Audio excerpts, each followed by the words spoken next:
we murakoze cyane. Namwe murakoze. Turabakiriye kuri Mark Justin Family TV. Murakoze cyane.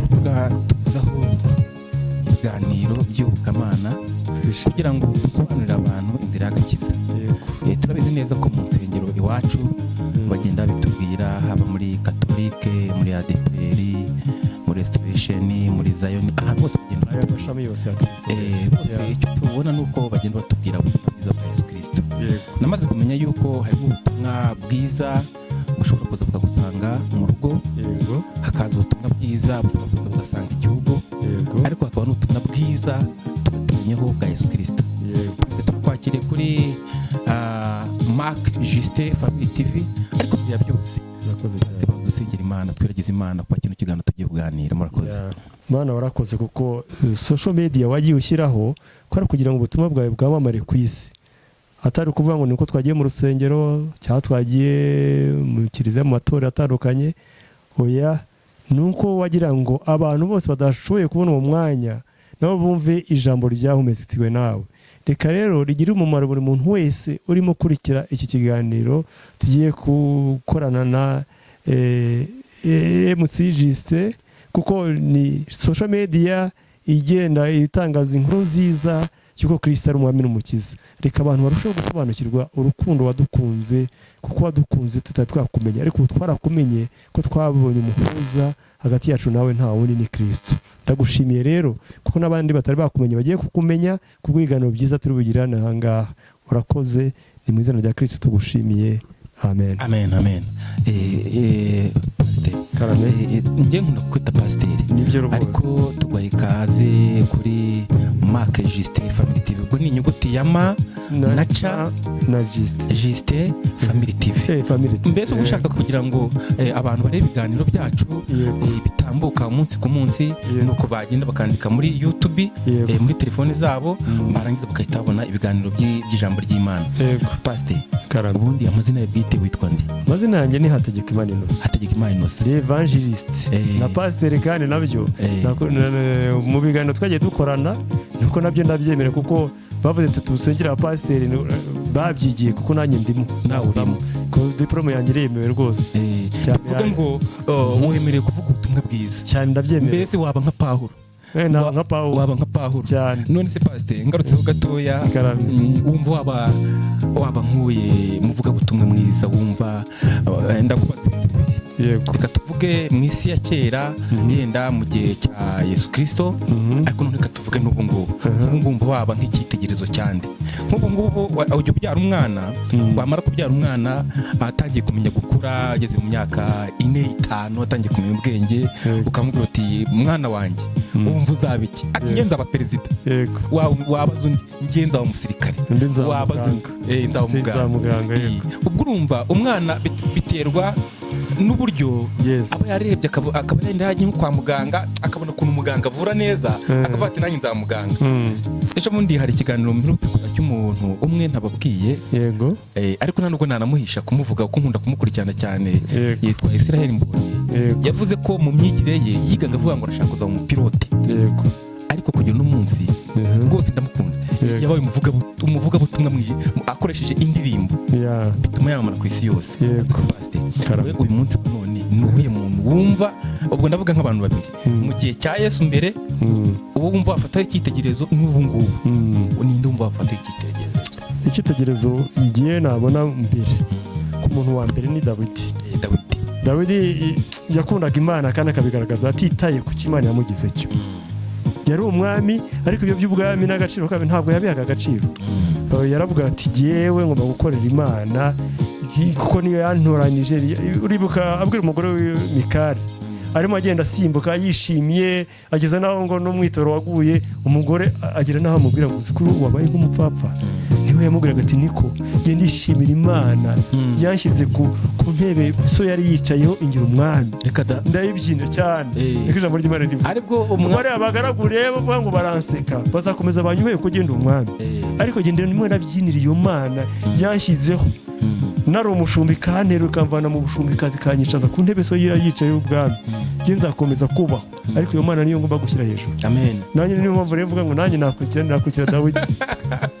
uragiye uti nakomeza umuntu nakwigiraho ni Dawidi cyane. ariko se nk'ubu umunsi umuntu bafatira icyitegererezo nkawe ukavuga uti tuvuga ntago tuvuga mu nzira ya gikristo gusa, reka bari ko mbivuga kuko turavuga mu mpande zose, mu buyobozi, mu itorero, mu ivugabutumwa se cyangwa iki, ivugabutumwa mbese n'ahantu hose umuntu umva afataho nk'icyitegererezo bitewe n'ibikorwa bye. Ngewe reka mubwize ukuri, nkurikije ibikorwa bye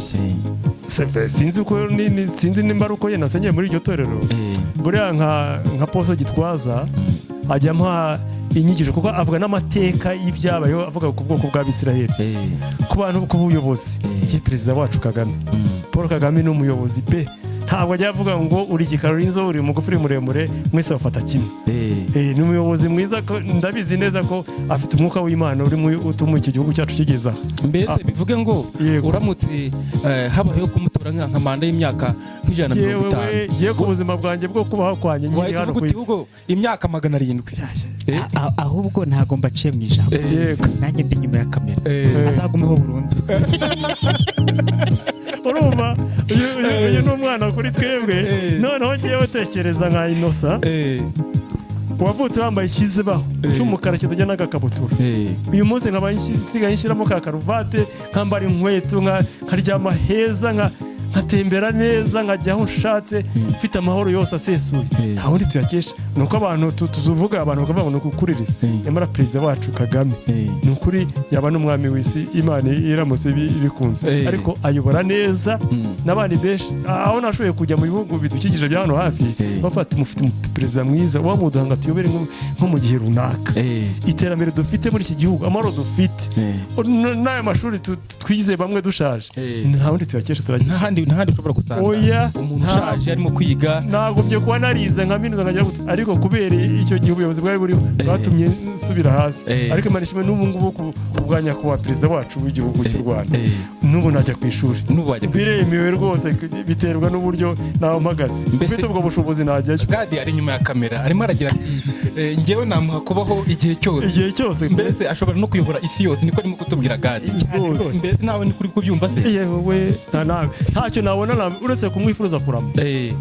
Urakoze cyane, ndagushimiye kandi mwese ndimo ndabashimira. Ariko uyu munsi wa none abantu bagiye bari mu nshingano zigiye zitandukanye. Izi nshingano n'abantu bagiye barimo zigiye zitandukanye, harimo abantu bagira kwibagirwa. Pastor nkawe turavuga mu buzima bwa gikristo, ariko tuvuge no muri buno buzima bwacu bwa buri munsi twirirwamo. Abantu bibagiye mu nshingano zabo wababwira iki? Nabanza nkabaririmbira aka karirimbo nimba wabo kazi kandi dufatanye. Hari indirimbo ivuga ngo niba uhoraho ari amahoro yawe, ngo komeza inzira watangiye wicika intege. Ndagira ngo iyo ndirimbo rwose mumfashe tuyiririmbe. Amen. Ngewe ntabwo ndi umunyedini, ko nkunda kubyina se. Nubyina cyose biremewe kuko turi mu gihugu cy'amahoro, urisanzura rwose. Mbese umuntu wese arabyemerewe cyane, arabyemerewe cyane. Imana n'umuntu ishaka ko usirebura, ukumva ko unezero ufite mu mahoro, kuko Imana niyo yaguhaye. Uko ni ukuri kabisa, ukabigaragaza buriya nayo irabyishimira. Uzara umwana yagutetera imbere yishimye, yamaze kurya yanezerewe, akabyina, wumva aho uri n'intebe unyeganyega, cyangwa se ubona wahaguruka ukamufasha. Niko n'Imana yaburya. Tera ko karimo n'umufite amatsiko kugira ngo ntabwo baciye mu ijambo, mumbabarire, mubuze ku kantu ko kwishima. Noneho biri kongera ko guseka byongera iminsi yo kubaho. Rero abantu bajye banezerwa, bo guheranwa n'imibabaro n'agahinda babyihorere ntibishime, mbese baha Imana icyubahiro. Nuko kuko ntabwo aho babaye urukurira uri kugira gute, n'isi Imana izagufata gute uhora mu gahinda n'amagahinda. Kandi Imana yishimira abantu bishimye cyane rwose, ariko kugira ngo twishime tukababarana nabo. Yego, ababaye tugomba kubabarana nabo, sibyo? Niyo twagera no mu byishimo tukishima, kuko ngo guseka ubwabyo byonyine byongera iminsi yo kubaho. Kuko niko kuri, gusa twamwenyura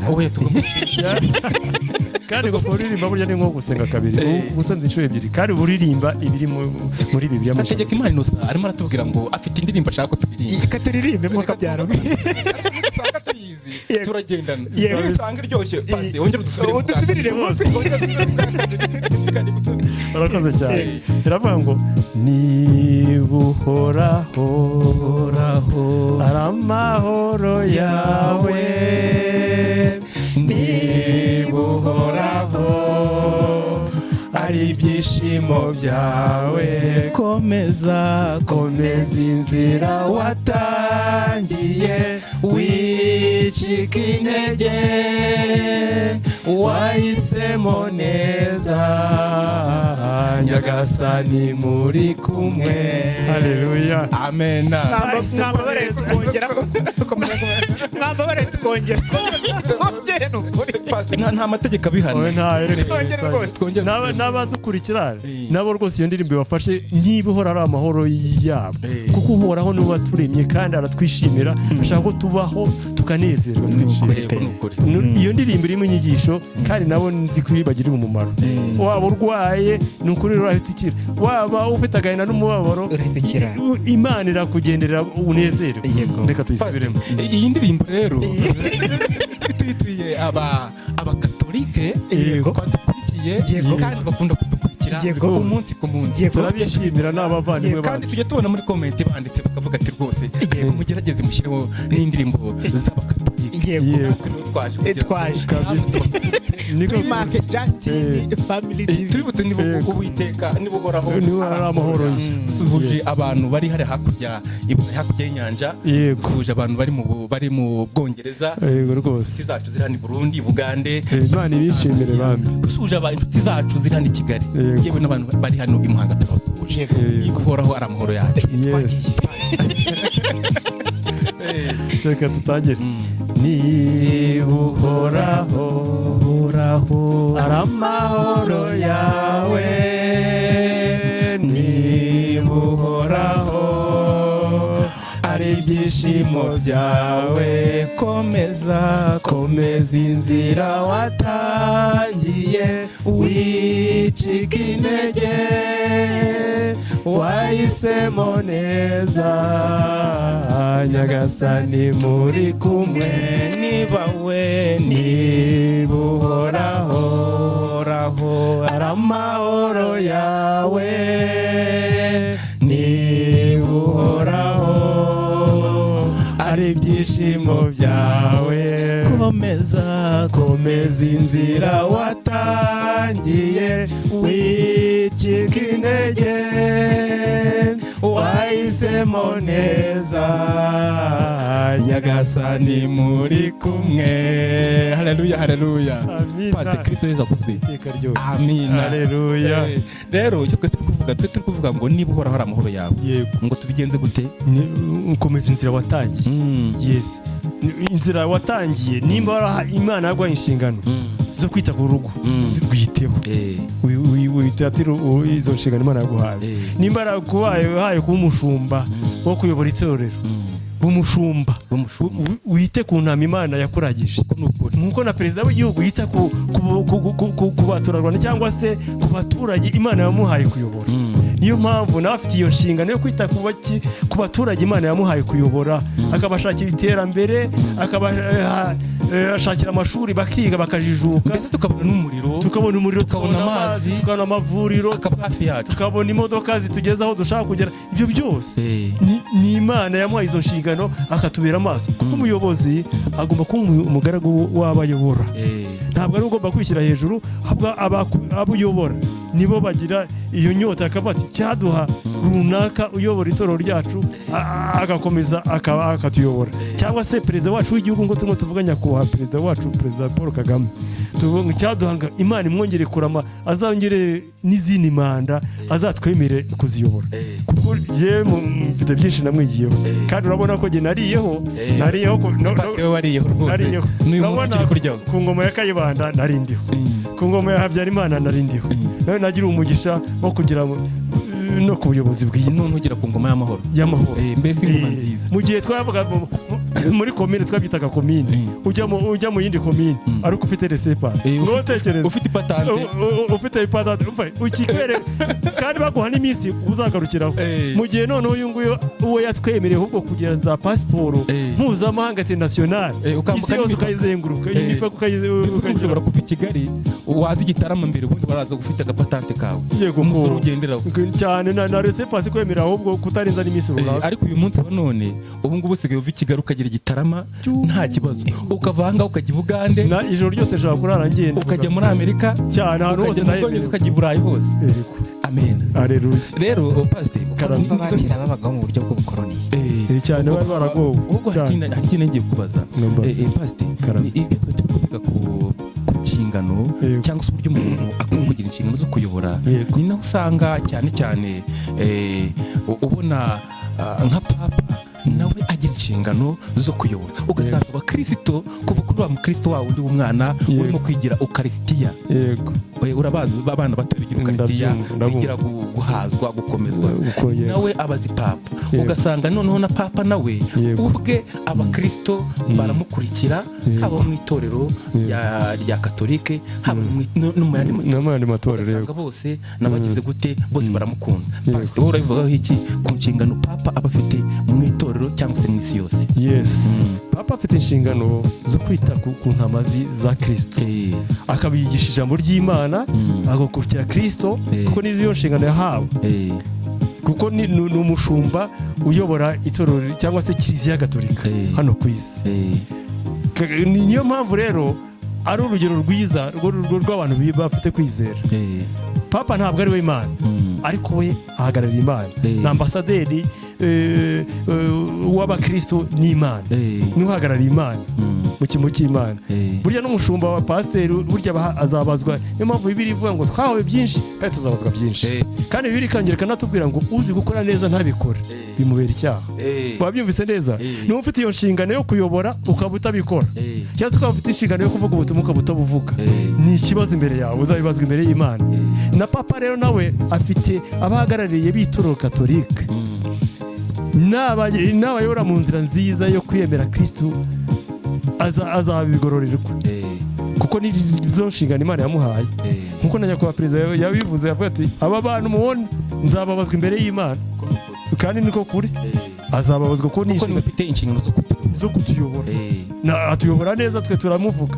Sinzi hano yigeze kugera avuga ngo ni ukuri ngo twagize ngo ni Yezu wamanutse mu ijuru waje hano, yaje kubatabara, kukiranura abaturage be barimo barengana.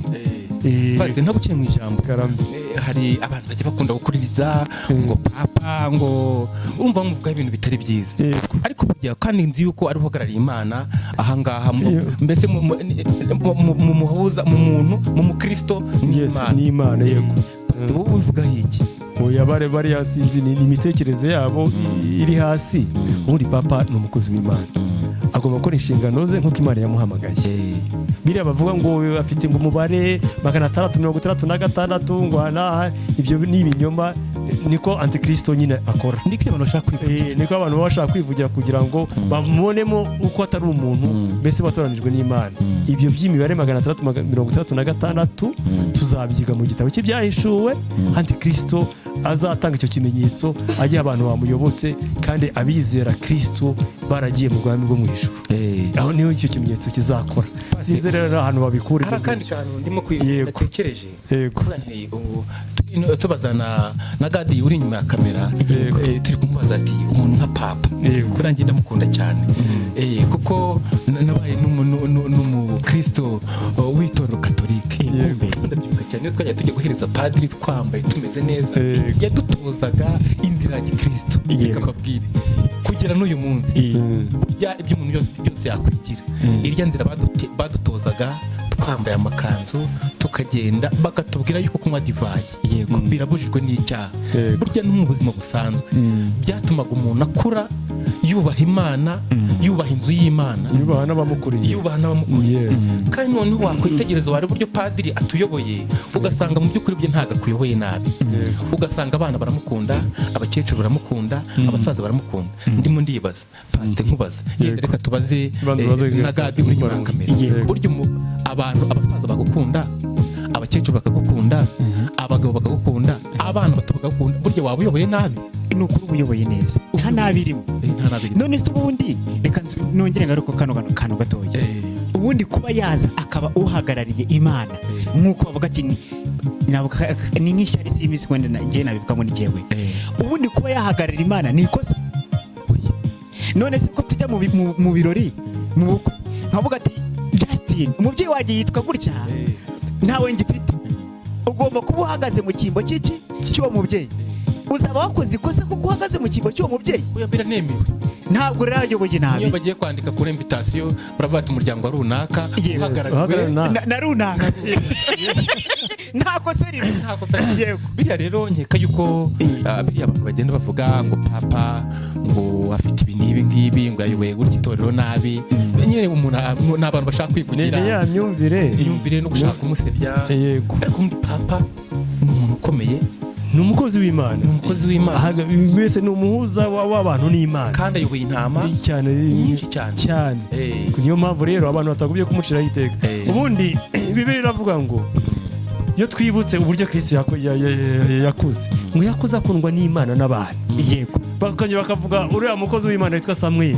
ngo nawe yakuze akundwa n'Imana n'abantu uriya watuwe Imana na Hana yari yarabuze urubyaro mu nzu y'Imana avuga ati Imana nuramuka umpaye urubyaro nukuri umwana uzamuha w'umuhungu nzamukwigurira babyumvise neza none birika twereka ko ngo Samuel we yakuze akundwa n'Imana n'abantu uko n'ukuri cyane yakuriye umurimo w'Imana ararungurukira paka Imana iragenda imwiyereka ahubwo agenda yimika ni nawe wanashinze ishuri rya mbere ry'abahanuzi burya Samuel cyane yego yigisha abantu uburyo imikorere y'ubuhanuzi cyane urumva rero Imana ifite ukuntu iba yitoreye abantu bayo inshingano ufite zubahiriza Gade afite ni Gade Gade nawe afite inshingano arimo arakamera aravuga akurikirana abavuga ubutumwa bwiza nabyo azabihemberwa azabikorera imbere y'Imana abikoze nabi yazaba ikibazo imbere y'Imana azabibazwa cyane wayibazwa ngomba kubikora neza nk'abinukuri nanjye nka Inosi navuze ubutumwa ngo abantu bihane bave mu byaha nanjye nzabibazwa kuko iyo mpano Imana yari yimaye yo kuvuga ubutumwa abantu bakava mu bibi bakajya mu byiza yego ivuga ngo noneho n'umuntu uzi gukora neza akanga gukora neza uwo naza kandi biri vuga ngo uzi gukora neza nabikore ngo bimuhere icyaha niko uriya mukozi w'Imana witwa Yakobo yabyanditse cyane rwose reka tugaruke kuri ijambo avuzeho gato kuri bino badi gukora no kuvuga ngo umukameramani wese ahantu ari hose iri jisho rya kamera aba ahagarariye abatuye isi bose muri rusange bitewe n'ahantu agiye kugira ute kukinyuza ubwo nimba ari ikiwe mu rugo ubwo hagararira umuryango we kuko yagiye kukizana ukaba umuryango ujya ukireba sibyo nimba yagiteretse ku mbuga nkoranyambaga rero bizarebwa n'umuntu ukoresha smartphone aho ariho hose n'ufite televiziyo aho ariho hose nagikora nabi akakicarira akacyangiza agasohora ibidakwiye kujya hanze azabazwa ya mafuti yakoze muri wa yego Imana izambaze byiza nzakora ibyiza uyu munsi wa none rero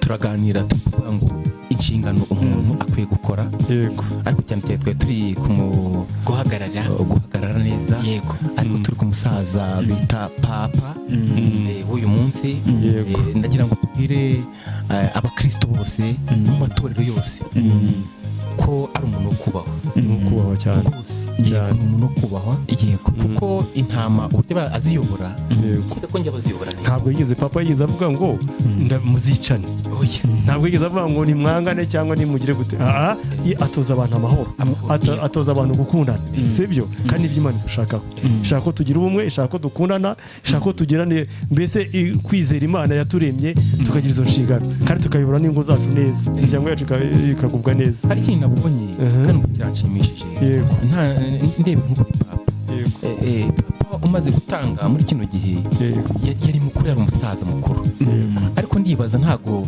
abaturage cyangwa se abakristo b'isi yose bashobora kwemerera umuntu w'umusaza mu myaka 90 hafi 100 cyangwa se kuzamanura hejuru y'ijana kuba kibayoboye bagombye kuba barashyize undi umusimbo yaza kubayobora nabi ariko baramuherekeje isi yose batuga hirya no hino bajya kumuherekeza kuva ku mwana wo hasi kugera no ku musaza none mukuru bose bivuye ngo abo bantu yabayoboye neza bakristo rero bo mu matora agiye atandukanye reka bariko bivuga ni nabyo rwose nta mpamvu n'imwe ni nabyo yo kuvuga ngo kugenda dusoma ziriya nkuru zo kuri social media ku mbuga mbuga nkoranyambaga tuvuga ngo yitwaye nabi. Benshi baba bashaka amaviyuzi, bashaka kwishyiraho ibintu by'ibinyoma ngo abantu bakurikire mbese n'iki byose kuri bandi bafite imyumvire yuko mbese atari umuntu uhagarariye Imana cyangwa se watowe n'Imana. Bivuga ngo no kuvuga umukozi w'Imana nabi, kuvuga umukozi w'Imana nabi iyo nshingano rero ni ibintu bibi cyane, Imana yayihanira cyane rwose. Ariko turasabwa iki cy'uyu munsi, turasabwa kugenda mu nzira nziza cyane, kuko nuko tugomba kubaha abatuyobora, batuyobora neza. Utuyoboye nabi icyo gihe nawe uri umuntu Imana yaguhaye gutekereza. Reka twongere tugarukaho gatoya. Yego, noneho bamwe baragira bati ngo papa ngo niwe wa nyuma uriho, nta wundi uzatorwa, ngo niwe ugomba kugira ute kurangiza isi. Ese koko nibyo pastor? Oya, ntabwo ari byo. Tubwira ntabwo ariho uzarangiza isi, niya myumvire nyine abantu twishyiramo cyangwa byo gushaka guharabika umuntu n'iki byose. Kuzarangiza isi niyo na Kristo yaza uyu munsi, ntabwo isi yahita irangira. Ari umugambi w'Imana, ari plan y'Imana yikoreye ku kiremwa muntu kugeza ubwo Imana izatwiyereka amaso ku maso, n'abapfuye mbere yuko Kristo atwara itorero rye nabo bakazazuka bakajya imbere y'Imana kujya gucirwa urubanza rw'ibyo bakoze mu gihe cyabo bazaba bariho. Kuko niyo Kristo yaza uyu munsi, abapfuye batizera Kristo ntabwo bazahita bazuka. Aho bazazuka genda abandi bakoze imirimo myiza bohereza amategeko yarari icyo gihe, ariko abandi bazaba bategereje ntabwo bazahita bazuka. Bivuge ngo kugera uno munsi aya masaha abakurikira imbuga nkoranyambaga, bivuge ngo n'ubundi hariho indi gahunda yo kongera gushyiraho cyangwa se kwimika undi papa. Reka mbwira abakristo b'Itorero Katolike, mwigira ubwoba n'umuza n'udahubwo.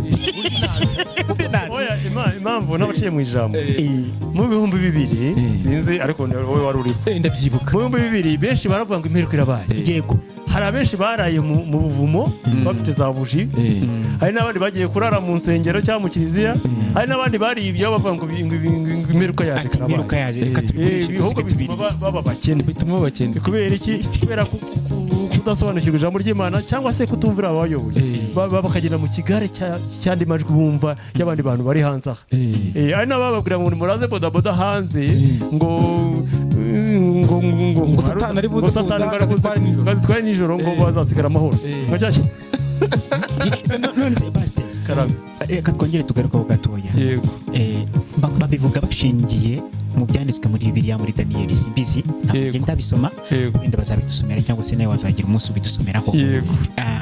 Ese Bibiliya ni umujyanga w'ibihe, ni umuyoboramategeko, tugifate gute? Cyangwa ni abantu badafite kumva no gusobanukirwa? Ni abantu badafite kumva no gusobanukirwa. Bibiliya ni ijambo ry'Imana rituyobora mu buzima bwa buri munsi bwa buri mukristo wese. Ahangaha harimo ijambo, yaba Bibiliya yera yaba Bibiliya ntagatifu, ni ijambo ryahumetswe n'Imana. Iyo turisomye neza tugasenga turushaho gusobanukirwa, tutagendeye ku magambo ya runaka atubwira n'iki byose, tukagenda muri icyo kigare. Yego, ntabwo tugomba kuba fanatisme y'umuntu runaka cyangwa y'ikintu runaka, ahubwo tugomba gufana Imana yadushyizeho ikaturutisha ibindi biremwa. Yego, pastor urakoze cyane. Tuvugana ku musozo, iri jambo cyangwa se uyu musaza watanze yagerageje kubwira inshingano ze. Tugendera muri ya ndirimbo turi kuririmba ivuga ngo niba uhoraho ari amahoro yawe, wowe komeza inshingano zawe, uzikomeze uzisoze neza, ntihagire waguca intege. Tubazo nimbuwe n'urugero n'akantu k'ideni cyangwa se ubukene, wumve ko ubuzima bwawe burangiye, ejo mu kanya uzongera kubona ubone ugize gute, ubuzima bukomeze, ubuzima buzakomeza, uzakora akazi ubone mu gishuraje, ubone n'ibya bindi umusaza yatwikije ngo umuntu agomba kwigira, ko ugomba kwigira mbese ukamenya ko kurwana urugamba rw'ubuzima urimo. Bivuge ngo abakristo b'Itorero rya Katolike be gucika intege. Oya, bicika intege, bakomeza inzira, nta mpero, bakomeza basenga, tugezeho biryoshye. Ndumva ushaka kubisoza. Bakomeza bizere Kristo nk'umwami n'umukiza. Bamwiyemere, ntibamwizere pe.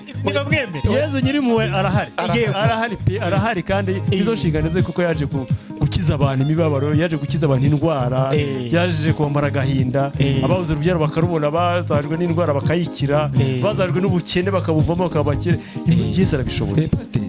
ejo bundi nyuma ya kamera batari kuganira ariko ejo bundi mperutse kuganira n'umuntu ambwira yuko mu Ruhango hagiye kubisengesho yego bituma nanjye ngira amatsiko yo kurikurikira nanjye mba nteye akajisho ku mbuga nkoranyambaga yego mbonye link yawo ndakurikiye muhamye numvishe bw'umuntu yatanze uhamye avuga yuko hari abantu bari baratandukanye yego ariko padiri avuga yuko abo bantu basubiranye ikimenyimenyi ngo bari buze bamaze kugera hanze ya kiliziya rero ndimo ndabwira aba bakatolika abo duhuje kwizera muri Kristo Yesu gucika intege nukuri kw'Imana bakomeze basenge bakomeze bizere Yesu Yesu aracyakora adufitiye urukundo aracyakora kandi ngo tugire amahoro n'ubuntu no kuvuza hamwe kandi bitangaza Yesu yakoraga kera n'ubwo aracyabikora nibyo rwose haba mu rugo iwawe Yesu aracyakora ibitangaza haba mu kazi kacu ka buri munsi Yesu aracyakora ibitangaza ndibwa ijambo rimwe ngo abigishwa bigize kubaza Yesu baramubaza batari ko mwami twaragukurikiye dore twasize abagore bacu twasize abana turakomya ahantu komereza none umurobyi ngo abati ubwato bwa nyina ntacyo mfite undi njye nari umusore ubundi nzagukuraho iki umugabo mwiza cyangwa se aravuga ati muzahabwa ubuzima bw'iteka kandi muzanakubirwa n'inshuro ijana uyu munsi iyi ni inshuro imwe mu nshuro ijana Imana yakukubira cyane rwose hari ikintu ushaka none kuba waramutse byonyine uhumeka umwuka byonyine hari abandi barimo bagura amafaranga menshi utanabona bari kwa muganga babateye bomboni ariko wowe urimo uragenda uri muzima nta kibazo ariko urimo uravuga ngo ntacyo uri cyo nta n'agaciro uri uw'agaciro imbere y'Imana cyane wicika intege rero komeza inzira watangiye wumve ko ufite Imana ishobora byose bihanga amaso ntacyo uzayiburana niba uhoraho ari amahoro yawe niba ari amahoro yawe komeza inzira watangiye wigira gute wicika intege urakoze cyane wisoza ukagira Imana uretse amasomeje babarire nuko kibazo aruvuze kubyo warusobanuye mu kanya Yesu ngo arabasubiza ngo mubikiye ubwami bw'iki nzabagora n'umugere muri gusiba nzabaho ubwami buhoraho ubuzima bw'iteka buhoraho ibyo wabisobanura na papa nawe abikiye ubwami buhoraho cyane kuko no mu yandi madini bati nayobora zantamaziwe neza zikabona ubugingo nayo ku makamba ngo mbese ngo witwara gute kugira ngo amakamba yawe azazeho inyenyeri zifatika kandi ari nyinshi kandi zirabagirana icyo ni ikibazo gikomeye reka turimo turaganira uyu Yesu ukuntu yababwiye ngo abantu banjye banyizera muzabonera ku mbuto zabo muzabona ku bikorwa byabo kuko yarivugiye ati genda igihe umucyo kandi umuntu nkurikiye wese ntabwo ateze kuzagenda mu mwijima na hato ubu Yesu rero n'uyu munsi aracyakora yongeraho ngo ni nawe nzira n'ukuri n'ubugingo reka gatoya Yesu biraryoshye umubare ntidusoze hari ijambo rimwe ukoze hasi unyibutse ibuye Yesu ngo amaze kuzuka ngo ntabwo ari se yigaragariza abonekera abantu bose yabanje kugera abagabo bari barimo kugera rero ngo mu gihugu cya Emawusi bagenda baganira barimo kuganira ngo umuruzi umwami wabo bagenda bavuga ati umwami wacu yakoraga ibintu yabanye neza yagaburiraga abantu abayuda barangije baramugandagura baramwica muri make yakijije abantu Yesu yatugiriye neza yakijije umwana wa Yayiro yazuye wapfuye ubwo ni Lazaro hari ijambo rimwe hari n'umwana w'ikinege w'umupfakazi nawe yaramuganira ngo umusirikare ngo yaraje avuga ati ko umugaragu wanjye arwaye uhaje ukajya kumumvurira Yesu ngo asa nk'atabyitayeho ariko umugaragu ngo umusirikare amubwira ati rero njye mbasha kubwira uwo nyobora kora ahangaha cyangwa uca ahangaha akagenda noneho wenda gusaba si ngombwa wirirwa unazi tegeka gusa ubundi ibintu byikora umwana umugaragu wanjye Yesu ngo ahita areba ukwizera mu Bisirayeli nta muntu nabona ufite kwizera ngo n'umugabo ahita avuga ati igendere agisohoka gatoya ahura n'abantu baje kumubwira ko umwana we ahura n'abagaragu be mbese baje kumubwira ati wa mwana yakize kwirushya umwigisha abati yari sangaye ati uwo muntu yakize sangaye ngo arebye ku isaha asanga ni cyagiye yarimo kuganira na Yesu bivuga ngo wicika intege. Yego. Komeza usenge. Yego. Komeza inzira watangiye. Yego. Nta kibazo rwose. Ndakaka. ijambo rya nyuma dusoza iki kiganiro hano Zaburi ya 32 umurongo wa 8 bagira nkomeza abantu badukurikiye rwose bajye bibanda gusoma ku ijambo ry'Imana cyane cyane Zaburi irimo ibintu bizajya bibahumuriza. Umva ko Imana yatubwiye iravuga ku murongo wa 8 Zaburi ya 32 umurongo wa 8 haravuga ngo nzakwigisha kwereka inzira unyura, nzakugira inama, ijisho ryanjye rizakugumaho. Iyo ni Imana ubwayo yabyivugiye. Ntabwo ushobora kuyoba inzira uri kumwe n'Imana. Komeza inzira watangiye wicika intege. Niba uhora hari amahoro yawe, komeza inzira watangiye wicika intege. Wahisemo neza rero ko Nyagasani muri kumwe. Izakugira inama, izakwereka inzira ucamo, kandi nangiza ijisho ryawe ntabwo ziteze kuzakureka, rizaguhoraho. Imana yacu. Imana ikucyo pate. Kugana ku musozo. Reka dushimire abantu bose badukurikiye rwose, ariko tubabwira ngo utakora subscribe nayikore, akora comment hasi tubwire uko arimo kumva ijambo ry'Imana, narangira nimba bimushimishije asharinge no ku bandi kandi abo hakurya inyanja nabo hakuno bose, kugira ngo ubutumwa bwiza bwa Yesu Kristo butugereho twese kandi butugirire akamaro. Ariko reka dusoze tubwira abantu Zaburi 150, reka dusome imirongo 2. Zaburi 150 reka twumve icyo irimo kutubwira kugira ngo abantu nibura tubahe ijambo ry'uyu munsi cyane rwose dukurikiye tumuhe ijambo ry'uyu munsi cyane.